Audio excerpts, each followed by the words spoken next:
তোমাদের 1 মাস বাকি। এই 1 মাসে আমি তোমাদের যে 12-এর যে রিভিশন, সেই 12-এর রিভিশনটা আমি শুরু করছি।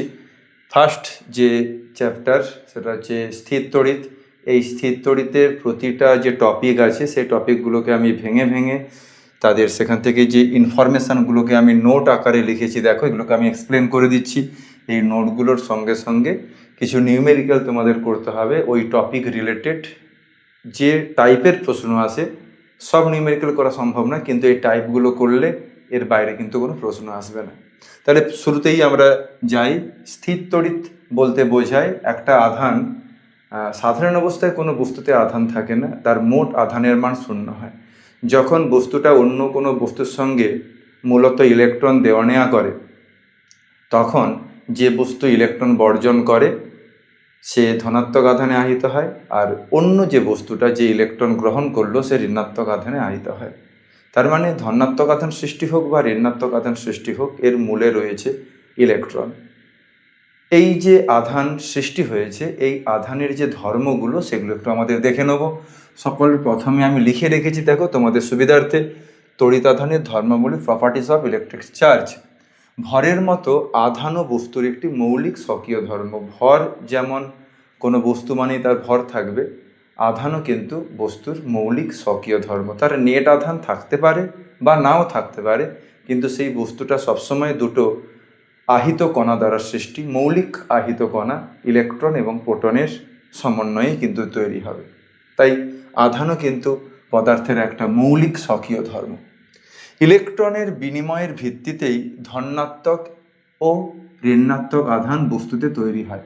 ধনাত্মক আধান মানে এই নয় সেখানে প্রোটনের বিনিময় হয়েছে, ইলেকট্রনের বিনিময়ের জন্যই সেটা সৃষ্টি হয়।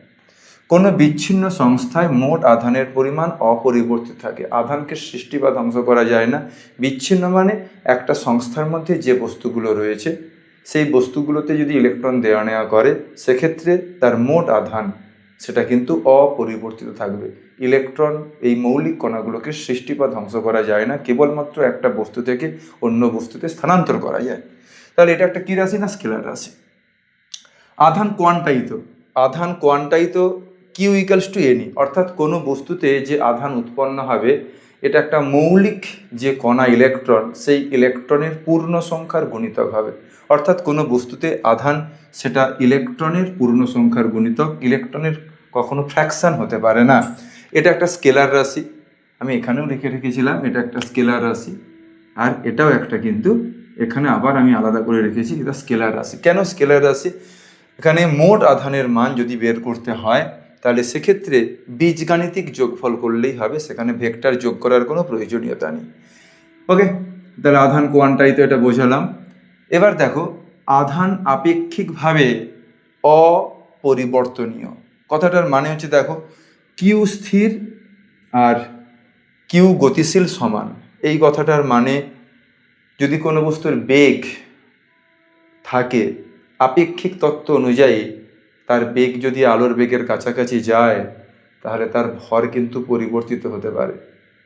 সেই রেসপেক্টে আধান ভরের থেকেও কিন্তু মৌলিক, অপেক্ষাকৃত বেশি মৌলিক। আধানের মান পরিবর্তন হবে না কোনোভাবেই, তার বেগ স্থির থাকলে তো হবেই না, গতিশীল থাকলেও কিন্তু কোনো পরিবর্তন হবে না। তারপরে কি পয়েন্ট লিখেছি, ধনাত্মক আধানে আহিত বস্তুর ভর বৃদ্ধি পায় ও ঋণাত্মক আধানে আহিত বস্তুর ভর, যদি বস্তুর ভর ধনাত্মক আধান হয়, ভালো করে খেয়াল করবে, ধনাত্মক আধানে আহিত বস্তুর ভর হ্রাস পাবে। কারণ ধনাত্মক আধান তখনই সৃষ্টি হবে যদি কোনো বস্তু ইলেকট্রন বর্জন করে। তাহলে যতগুলো ইলেকট্রন বর্জন করবে সেই ইলেকট্রনের সমান যে ভর সেটা হ্রাস পাবে। তাই ধনাত্মক আধানে আহিত বস্তুর ভর হ্রাস পায়, আর ঋণাত্মক আধানে আহিত বস্তুর ভর কী হবে না বৃদ্ধি পাবে। বিকর্ষণই হলো তড়িৎগ্রস্ততার নিশ্চিত প্রমাণ। কুলম্বের সূত্র মহাকর্ষ সূত্রের থেকে আলাদা। মহাকর্ষ সূত্র, কুলম্বের সূত্র দুটোই দূরত্বের বর্গের ব্যস্তানুপাতিক হলেও মহাকর্ষের সূত্র কেবলমাত্র আকর্ষণধর্মী, মহাকর্ষীয় বল শুধুমাত্র আকর্ষণধর্মী। কিন্তু কুলম্বের সূত্র আমরা পড়ব নেক্সট ক্লাসে, সেটা আকর্ষণ বা বিকর্ষণ দুটোই হতে পারে, কিন্তু কোনো বস্তুতে আধান আছে কিনা তার নিশ্চিত প্রমাণ কিন্তু বিকর্ষণ। কারণ আমরা জানি একটা বস্তু, একটা আহিত বস্তু একটা অনাহিত বস্তুকে আকর্ষণ করে। কিসের জন্য? না আবেশ হয়। আকর্ষণের পূর্বেই আবেশ হয়। বুঝতে পেরেছ? আবেশ হয়। আধান সর্বদাই পরিবাহীর বাইরের পৃষ্ঠে অবস্থান করে। আবেশের ফলে সমপরিমাণ বিপরীত জাতীয় আধানের সৃষ্টি হয়। আর বিন্দু আধানে তড়িদাবেশ হয় না। এটা আমরা খুব ইম্পর্টেন্ট মনে রাখতে হবে। যদি বিন্দু আধান বলতে বোঝায় তার আধানটার আকার এতটাই ছোট যেখানে তড়িৎ আবেশ হওয়ার মতো যে জায়গাটা, সেই জায়গাটা সেখানে নেই, তাই বিন্দু আধানে কোনো আবেশ সৃষ্টি হবে না।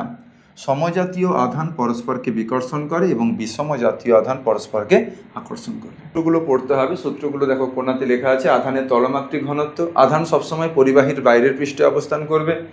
আধানের তলমাত্রিক ঘনত্ব বলতে বোঝায় যে কোনো পরিবাহীতে যদি আধান দেয়া হয়, এটা অসম আকৃতি বস্তু, যদি গোলক হতো তাহলে আধানটা কিন্তু সব জায়গায় সমানভাবে ছড়িয়ে থাকতো। ধনাত্মক আধান যদি দেয়া হতো সব জায়গায় সমানভাবে ছড়িয়ে থাকতো। তাহলে আধানের তলমাত্রিক ঘনত্ব বলতে বোঝায় যে কোনো পরিবাহীর পৃষ্ঠে একক ক্ষেত্রফলে যে পরিমাণ আধান থাকে তাকে ওই বিন্দুর আধানের তলমাত্রিক ঘনত্ব বলা হবে। ওই বিন্দু কথাটা উল্লেখ করছি কেন? যদি অসম আকৃতি বস্তু হয় সেক্ষেত্রে কিন্তু আধান সব জায়গায় একই রকম হবে না। আধানের তলমাত্রিক ঘনত্ব যদি গোলকের ক্ষেত্রে আমরা ধরি, এর ব্যাসার্ধ ধরো আর, এখানে আমরা মোট কিউ পরিমাণ আধান দিয়েছি, তাহলে তলমাত্রিক ঘনত্ব হবে কত? না sigma equals two Q by 4πr²। তার মানে আমরা দেখতে পেলাম সিগমা প্রপোর্শনাল টু 1/r²। যদি অসম আকৃতির বস্তু হয় সেক্ষেত্রে যে বিন্দুর বক্রতা ব্যাসার্ধ, অর্থাৎ যে বিন্দুর এইখানে বক্রতা ব্যাসার্ধ, এখানে বক্রতা ব্যাসার্ধ, এটা বেশি এটা কম, তার মানে এই পয়েন্টে তার আধান বেশি থাকবে আর এই পয়েন্টে আধানটা কম থাকবে। অর্থাৎ যেহেতু R1 গ্রেটার দেন R2, অতএব σ1 লেস দেন σ2। অসম আকৃতির বস্তু হলে আধান তলমাত্রিক ঘনত্বটা সব জায়গায় সমান হবে না, কিন্তু আমাদের যদি গোলক হয় তাহলে সেক্ষেত্রে আধানটা সব জায়গায় সমানভাবে ছড়িয়ে থাকবে। এই সূত্রটা জানতে হবে। আধানের কোয়ান্টায়নটা জানতে হবে, কিউ সমান এনই, অর্থাৎ কোনো বস্তুতে যে আধান সৃষ্টি হয় সেটা ইলেকট্রনের আধানের পূর্ণ সংখ্যার গণিতে হবে, কারণ আমরা জানি কেবলমাত্র ইলেকট্রন দেওয়া নেওয়ার জন্যই আধান সৃষ্টি হয়। সুতরাং কিউ সমান এনই, এই সূত্রটা জানতে হবে। আবিষ্ট আধান মানে কি? তড়িৎ আবেশ। অর্থাৎ একটা বস্তুর কাছে যদি আমরা একটা আহিত বস্তুকে নিয়ে আসি, ধরো এই বস্তুতে আধানের মান আছে কিউ, এখানে সামনের প্রান্তে বিপরীত জাতীয় আধান সৃষ্টি হবে, -কিউ আধান সৃষ্টি হবে, বিপরীত জাতীয় আধান সৃষ্টি হবে। আমি যে আধান নিয়ে আসব তার উল্টো আধানটা সৃষ্টি হবে। এখানে হবে -কিউ, এখানে ধরো +কিউ সৃষ্টি হলো। তাহলে এই আবিষ্ট আধান এটা বিপরীতধর্মী হবে। এই আবিষ্ট আধানের মানের রাশিমালাটা হচ্ছে কিউ সমান -কিউ 1 - 1/k। কেটা কি? ওই মাধ্যমের পরাবৈদ্যুতিক ধ্রুবক, যদি এটা ধাতু হয়, ধাতুর ক্ষেত্রে কে এর মান অসীম। ধাতব পদার্থের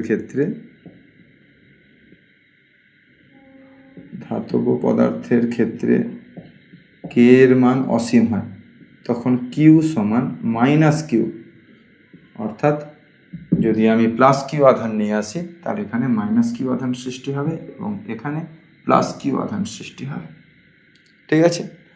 আর কি সূত্র আছে এখানে? না এই যে আধান স্থানান্তরকরণ হচ্ছে, ইলেকট্রন বর্জন করছে, কেউ ইলেকট্রন গ্রহণ করছে, তার জন্য ভরের হ্রাসও হবে। এই ভরের হ্রাসের মানটা কত সেটা আমাদের বের করতে দিতে পারে। কোনো বস্তুতে উৎপন্ন আধান, একের দাগে নিউমেরিক্যালটা, কোনো বস্তুতে উৎপন্ন আধান কিউ দেওয়া আছে কত? +1.6 মাইক্রোকুলম। 1.6 মাইক্রোকুলমটাকে আমাকে কুলম্বে কনভার্ট করতে হবে, 10⁻⁻⁶ কুলম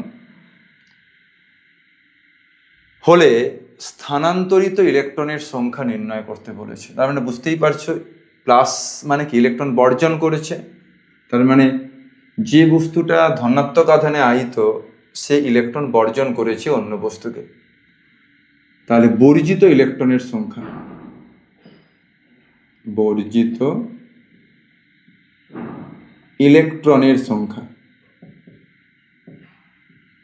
আমরা কোন সূত্র ব্যবহার করব? আমরা লিখে রেখেছি আধানের কোয়ান্টায়ন। কোনো বস্তুতে আধান উৎপন্ন হবে কত, তার জন্য একটাই সূত্র, আধানের কোয়ান্টায়ন, এটা আমাদের ব্যবহার করতে হবে। তাহলে সূত্রটা কি না, কিউ সমান এনই। তাহলে এখানে আমরা লিখতে পারি N equals to Q by E. তাহলে কিউ এর মান 1.6 × 10⁻⁶। ইলেকট্রনের আধানের পরম মান বসালেই হবে। এখানে প্লাস মাইনাস চিহ্ন নিয়ে অত ভাববে না, সূত্রগুলো কিউ সমান প্লাস মাইনাস এনই লেখা আছে, ইলেকট্রনের আধান ঋণাত্মক বসাতে হবে, এই ঝামেলায় না গিয়ে শুধু তার পরম মানটা নেবে। এইটুকু মনে রাখবে, ইলেকট্রন বর্জন করলে বস্তু ধনাত্মক আধানে আহিত হয়, আর ইলেকট্রন গ্রহণ করলে ঋণাত্মক আধানে আহিত হয়, এইটুকু খেয়াল করলেই হবে। তাহলে এর মানটা বসাও 1.6 × 10⁻⁹।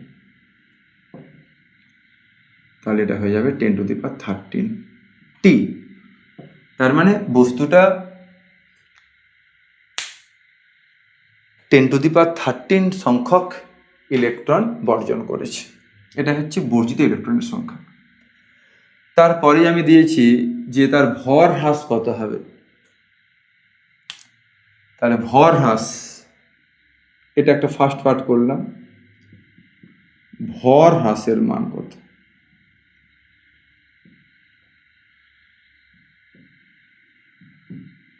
সূত্র কি না, ডেল্টা এম সমান, এটা আমি হ্রাস লিখেছি কেন, ধনাত্মক আধানে আহিত হয়েছে। যদি ঋণাত্মক আধানে আহিত হতো তাহলে বলতাম যে ভর বৃদ্ধি। তাহলে ভর হ্রাসের মান এন ইন্টু এমই। এনটা কি স্থানান্তরিত ইলেকট্রনের সংখ্যা, মানে 10⁻13। ইলেকট্রনের মাস 9.1, 10⁻−31 এককটা হবে কেজিতে। তাহলে এটা হয়ে গেল 9.1 10⁻18 কেজি। ওকে, 9.1 10⁻−18 কেজি। এটা হচ্ছে আমার ভর হ্রাস। এরপর এর 3 নম্বর পার্ট বলেছে, যদি এই বস্তুটাকে গোলক ধরে নাও এবং তার ব্যাসার্ধ যদি 1 সেন্টিমিটার হয়, তাহলে তার আধানের তলমাত্রিক ঘনত্ব কত হবে। দেখো, আমরা একটা ফর্মুলা দিয়ে এই চ্যাপ্টারের মেজর প্রবলেমটাকে আমরা কভার করে ফেলেছি। সেটা কি না, কিউ সমান এনই, আধানের কোয়ান্টায়ন সূত্র ব্যবহার করেছি, তার ভর হ্রাসের মানটা কত সেটাও আমরা করে ফেলেছি। এবার যদি সেটা 1 সেন্টিমিটার ব্যাসার্ধের গোলক হয়, তাহলে তার আধানের তলমাত্রিক ঘনত্ব কত হতো সেটা করছি। তাহলে এখানে আর এর মান 1 সেন্টিমিটার 10⁻−2 মিটার।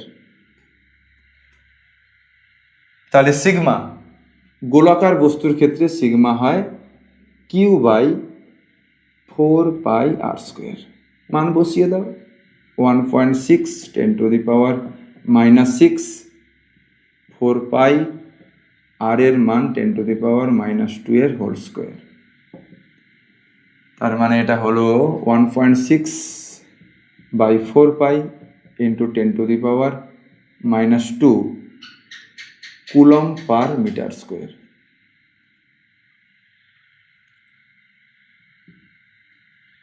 এটাকে কাটাকুটি করলে 4/π ইন্টু 10⁻−3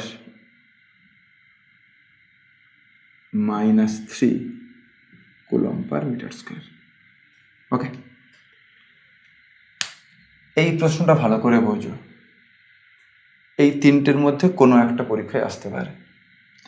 আমরা কোনো বস্তুতে আধানের মান বলে দিয়েছে 1.6 10⁻−6 কুলম, মাইক্রোকুলম আছে, কুলম্বে নিয়ে যেতে হবে। তাহলে যেহেতু ধনাত্মক আধান, তাই সে ইলেকট্রন বর্জন করেছে, তাহলে বর্জিত ইলেকট্রনের সংখ্যা। যদি ওটা ঋণাত্মক আধান হতো তাহলে আমি বলতাম গৃহীত ইলেকট্রনের সংখ্যা।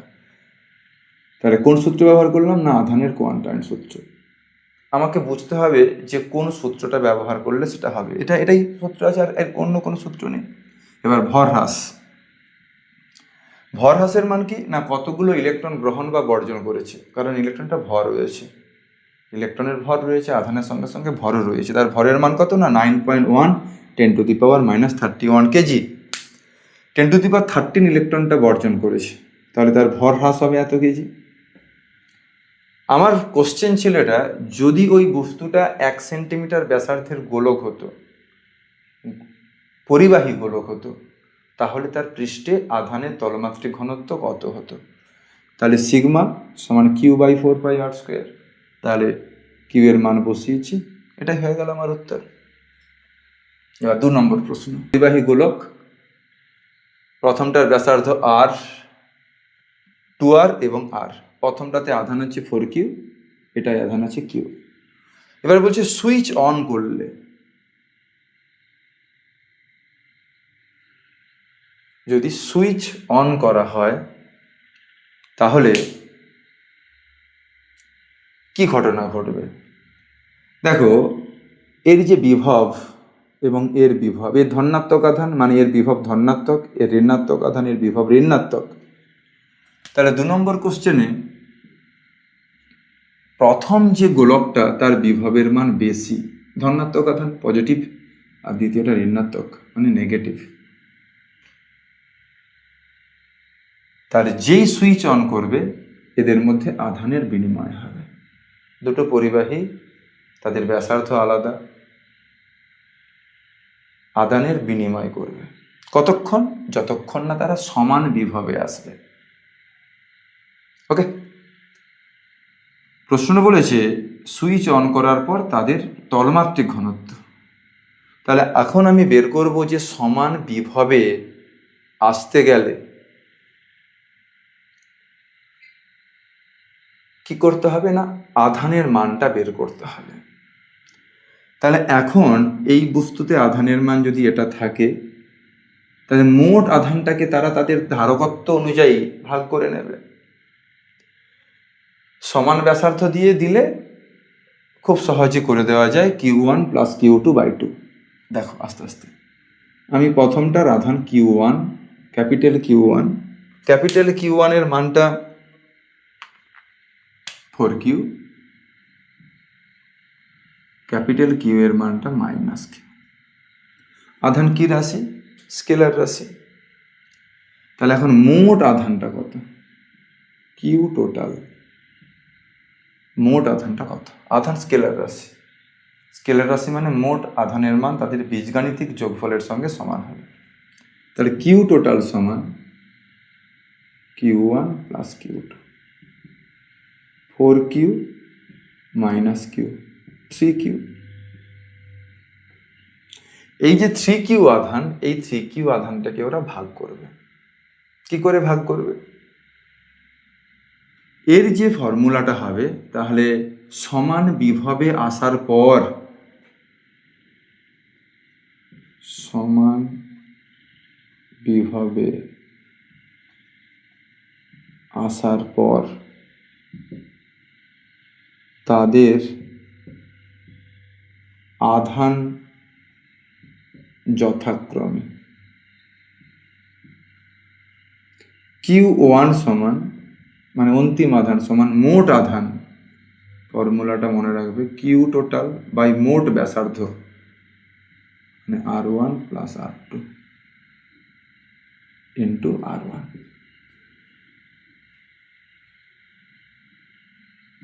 তার মানে এটা হয়ে যাবে 3Q by 3R into R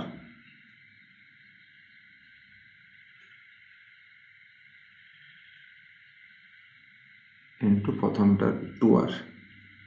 তার মানে এ নেবে 2Q, Q2 যেটা হবে Q total by R1 + R2 into R2 সমান 3Q by 3R into R, মানে এটা Q শেয়ার করে নিল। এইবার আমাদের এখন করতে হবে এদের তলমাত্রিক ঘনত্ব। এখানে কিন্তু তলমাত্রিক ঘনত্ব আমরা সাধারণত জানি, তলমাত্রিক ঘনত্বের জন্য ফর্মুলাটা হয় সিগমা প্রপোর্শনাল টু 1/r²। কিন্তু এই বিশেষ ক্ষেত্রে এই সূত্রটা ব্যবহার হবে না। কেন? যখন কোনো পরিবাহী তার দিয়ে আমরা তাদেরকে যুক্ত করে দেবো, তাদের পৃষ্ঠে বিভব সমান হবে। দেখো কি সম্পর্কটা হয়, বিভব সমান। তাহলে তড়িৎ স্থিতাবস্থায়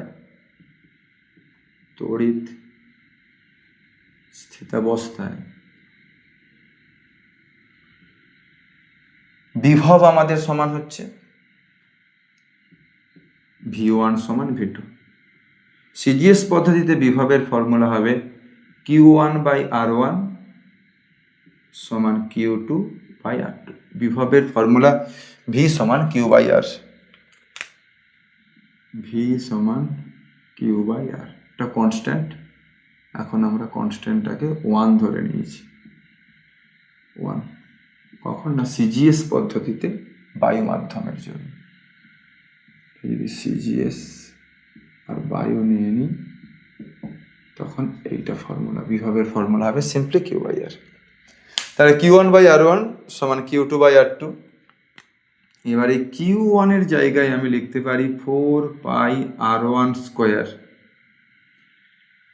R1 R2 মান এখনো বসাইনি, শেষে বসাচ্ছি। R1² ইন্টু সিগমা 1/R1 সমান 4πR2² ইন্টু সিগমা 2/R2। তাহলে দেখো সিগমা 1/সিগমা 2 সমান R2/R1। এখন R2 মান কত? R1 এর মান 2R। তাহলে সিগমা 1/সিগমা 2 সমান 1/2। তার মানে এদের রেশিওটা দাঁড়াচ্ছে কত? সিগমা 1:সিগমা 2 = 1:2। এদের ব্যাসার্ধের ব্যস্তানুপাতিক।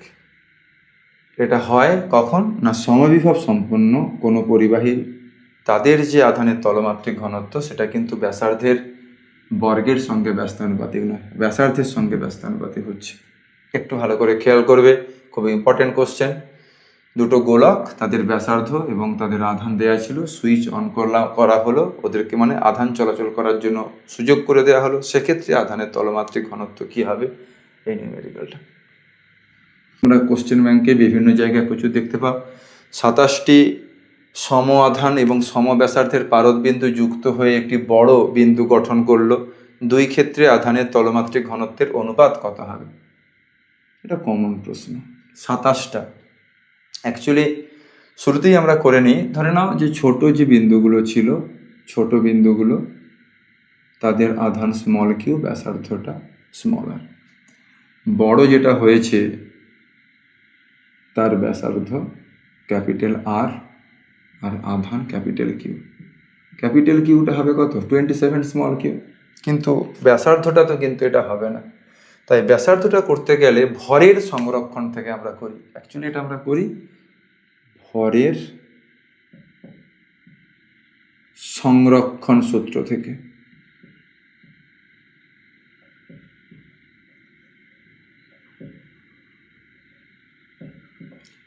ভরের সংরক্ষণ সূত্র থেকে বড়টার মোট ভর মানে 4/3 pi capital R cube into rho সমান 27টার মোট ভর 4/3 pi small r cube into rho. রোটা হচ্ছে ঘনত্ব, রোটা পারদের ঘনত্ব। নিশ্চয়ই ঘনত্বের পরিবর্তন হবে না, এটা তো কোনো রাসায়নিক বিক্রিয়া না, এটা ভৌত পরিবর্তন, উষ্ণতা অপরিবর্তিত রয়েছে। পারদের ঘনত্ব, ওকে, এটা ভরের সংরক্ষণ সূত্র থেকে এটা হচ্ছে। তাহলে আমরা লিখতে পারি ক্যাপিটাল আর সমান 3 স্মল আর লিখতে পারি। ঘনমূল করেছি উভয় পক্ষকে, 4/3 পাই 4/3 পাই কেটে গেছে, রো কেটে গেছে, এটা লিখতে পারি। তাহলে এখন সিগমা ক্যাপিটাল আর বড়টার জন্য আর ছোটটার জন্য যদি তলমাত্রিক ঘনত্ব করো, তাহলে মোট আধান কত? 27 small q by 4 pi capital R square small q by 4 pi R square. আধান সবসময় পরিবাহীর বাইরের পৃষ্ঠে অবস্থান করে। ওকে, আধান পরিবাহীর সবসময় বাইরের পৃষ্ঠে অবস্থান করে। এটা পরিবাহীর ক্ষেত্রে আধানের একটা ধর্ম, বাইরের পৃষ্ঠে সে থাকবে। তাহলে এখন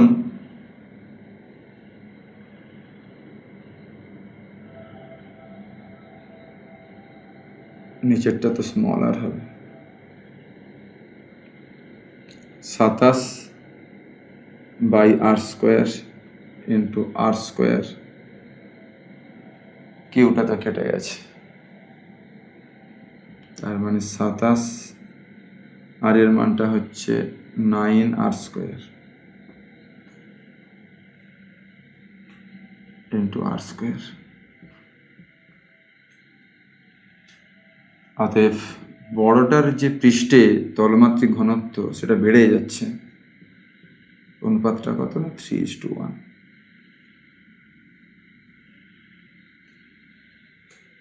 ওকে, এরকম 27-এর জায়গায় 64 দিতে পারে বা অন্য কিছুও দিতে পারে। আমরা এখানে শুধু ভরের সংরক্ষণ সূত্র থেকে তাদের ব্যাসার্ধটা বের করে নেব, দিলেই আধানের তলমাত্রিক ঘনত্ব পেয়ে যাব। এটা একটা কমন প্রশ্ন। এক্স অক্ষের উপর রাখা আছে, যেখানে রৈখিক আধান ঘনত্ব ল্যামডা সমান এ এক্স স্কোয়ার। এর দৈর্ঘ্যটা হচ্ছে এল, মানে এটা 0 0, এটা এক্স অক্ষ,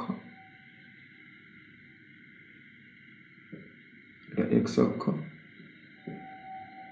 এটা এল। ল্যামডা রৈখিক আধান ঘনত্ব বলতে বোঝায় কোনো একমাত্রিক বস্তু, মানে কোনো সরু তার এদের ক্ষেত্রে বা কোনো রড এদের ক্ষেত্রে প্রতি একক দৈর্ঘ্যে যে আধান থাকে।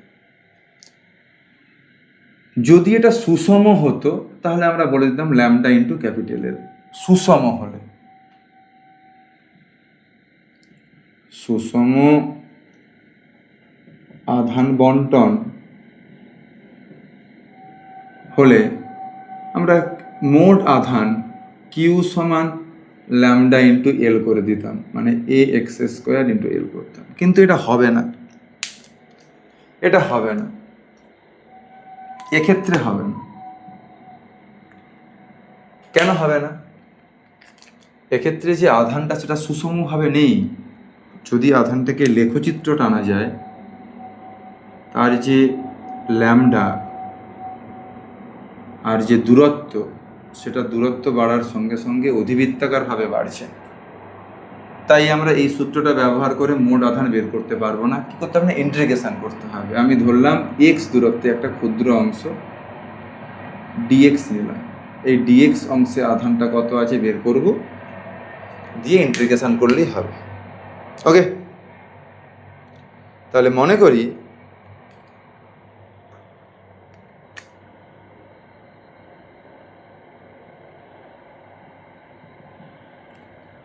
মূলবিন্দু থেকে এক্স দূরত্বে,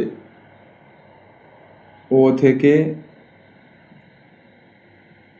এক্স দূরত্বে ডিএক্স দৈর্ঘ্যে আধান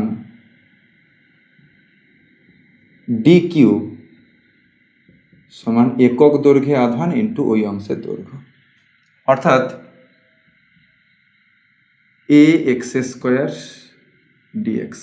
এখন আমি বলতে পারি, কারণ ডিএক্সটা খুব ছোট্ট একটা মান নিয়েছি, ওই জায়গায় আধানটাকে সমান বলে ধরে নিতে পারি। এবার মোট আধান কিউ সমান ইন্টিগ্রেশন অফ ডি কিউ। তাহলে ধ্রুবকটাকে বাইরে বের করে দাও, এক্স স্কোয়ার ডিএক্স আর লিমিট 0 থেকে এল পর্যন্ত। ঠিক আছে, সুষম হলে আমরা এটা এইভাবে করে দিতাম, কিন্তু এটা সুষম নয়, তাই এটা এইভাবে করতে পারবো না, আমাকে এইভাবে ইন্টিগ্রেশনের মাধ্যমে করতে হবে। তাহলে এবার ইন্টিগ্রেশন তোমরা করো, এ এক্স কিউব বাই 3 0 থেকে এল, মানে এ এল কিউব বাই 3, এটাই হলো ওটাতে আধানের মান। এটা আমি করে রাখলাম, এটা এর পরে বিভিন্ন জায়গায় তড়িৎ ক্ষেত্র, বিভব বিভিন্ন জায়গায় কাজে লাগবে, বা মোট আধান বের করতেও দেয় কখনো কখনো। এটা হচ্ছে রৈখিক আধান ঘনত্ব, বলতে বোঝায় যে একমাত্রিক বস্তু, মানে ধরো কোনো সরু তার ওরিয়েন্টেড আহিত বস্তুর ক্ষেত্রে তার প্রতি একক দৈর্ঘ্যের যে আধান থাকে, দেওয়া আছে আধানের তলমাত্রিক ঘনত্ব 1 কুলম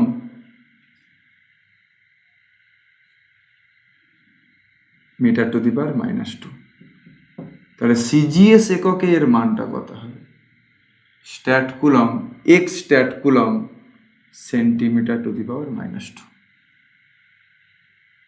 এটা অনেক জায়গায় দেখতে পেয়েছো।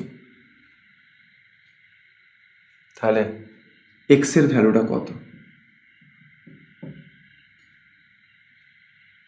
তাহলে 1 coulomb metre to the power -2, তাহলে 1 কুলম সমান 3 × 10⁹ স্ট্যাট কুলম। তাহলে এটাকে লিখতে পারি 3 × 10⁹ স্ট্যাট কুলম। তাহলে নিচে মিটার স্কোয়ার আছে, তার মানে 10⁴ নিচে লিখতে পারি সেন্টিমিটার স্কোয়ার। তার মানে 3 × 10⁵ stat coulomb by centimetre square. তার মানে এক্স এর ভ্যালুটা হয়ে গেল কত?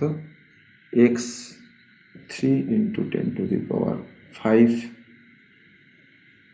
এটাই হচ্ছে ট্রান্সফরমেশন ফ্যাক্টর, রূপান্তর গুণক, সিজিএস থেকে এসআইতে কনভার্ট করার জন্য এটা আমরা এখানে গুণ করতে পারি। যে রো আর মানে ঘনত্বের উপর, ঘনত্বটা আর এর উপর নির্ভর করছে, সেটা কিভাবে আছে? একটা ধ্রুবক ρ0 বাই এ ইন্টু আর। কখন?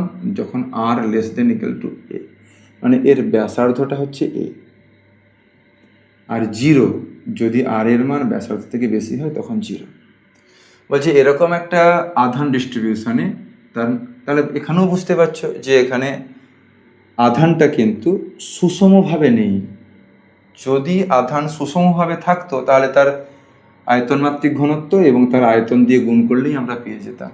মানে টোটাল আধানটা যদি আমরা পেতে চাই তখন আমরা ρ × 4/3 পাই এ কিউব করে দিতাম। কখন? যদি এটা ধ্রুবক হতো, কিন্তু এটাও কিন্তু করা যাবে না, এটাও করা যাবে না। কেন না? এখানে আধানটা, এর গ্রাফটা কেমন হবে?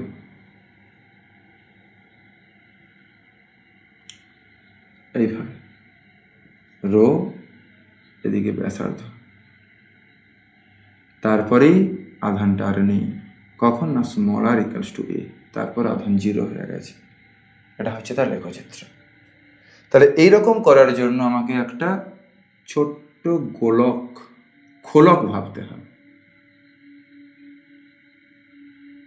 একটা খোলক, তার ব্যাসার্ধ নিলাম আর, এবং বাইরেরটার ব্যাসার্ধ হলো আর প্লাস ডিআর, মানে তার থিকনেস নিলাম ওটা। এই ছোট্ট অংশে তার আধানটাকে সুষমভাবে ধরে নিচ্ছি।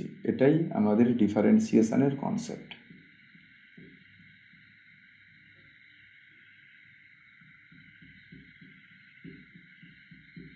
সবটাই ধরতে পারবো না, একটা ছোট্ট জোনে আমরা ধরতে পারি, যেখানে ডিআরটা তুমি যতটা ছোট ভাবতে পারছো তার থেকেও ছোট, মানে 10⁻⁴। তাহলে এই ডিআর, আর ব্যাসার্ধের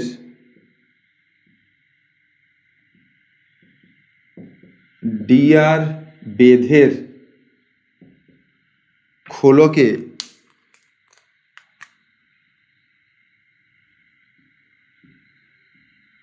আধান ডি কিউ সমান 4 পাই, খোলকটার আয়তন বের করতে হবে, 4 পাই আর স্কোয়ার ডি আর ইন্টু রো। ওকে, তার আয়তন কি হবে? ক্ষেত্রফল ইন্টু তার থিকনেস। এবার রো এর ভ্যালুটা বসিয়ে দাও। তার মানে 4 pi R square rho 0 by A into r dr সমান 4 pi by A rho 0 r cube dr. তাহলে ওটা টোটাল আধানটা হয়ে যাবে ইন্টিগ্রেশন অফ ডি কিউ। কনস্ট্যান্টটা ইন্টিগ্রেশনের বাইরে আসবে,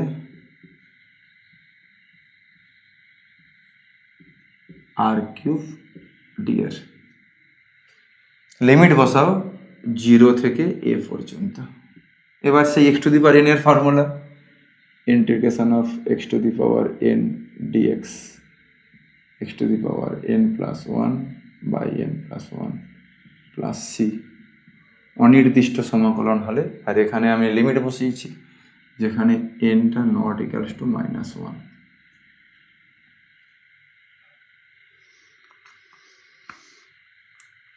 তাহলে এটা করলে কি হবে? 4 pi rho 0 a r to the power 4 by 4, 0 থেকে এ। তাহলে 4 pi rho 0 a to the power 4 by 4, 4 4 কেটে যাবে। তাহলে আমার হলো pi rho 0 a cube, pi rho 0 a cube. এটাই হবে মোট আধানের মান।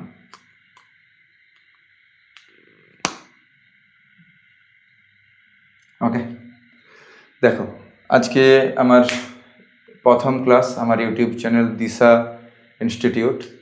আমি তোমাদের প্রথম ক্লাসটা করলাম। এরপরে তোমাদের টপিক ওয়াইজ ঠিক এরকমভাবেই ইম্পর্টেন্ট ইনফরমেশানগুলো, কোন কোন ইনফরমেশানগুলো মনে রাখতে হবে, তার সূত্রগুলো কি, এবং সেই রিলেটেড এমন কিছু আমি প্রশ্ন চুজ করব যে গোটা 5 করে যদি প্রশ্ন করো এক একটা টপিকের ওপর, তাহলেই এনাফ সেই চ্যাপ্টারের ধারণা স্বচ্ছ হবে। তারপর নতুন প্রবলেম এলে তুমি নিজে থেকেও করতে পারে, সেই কনফিডেন্স আমি তোমাদের করে দেবো।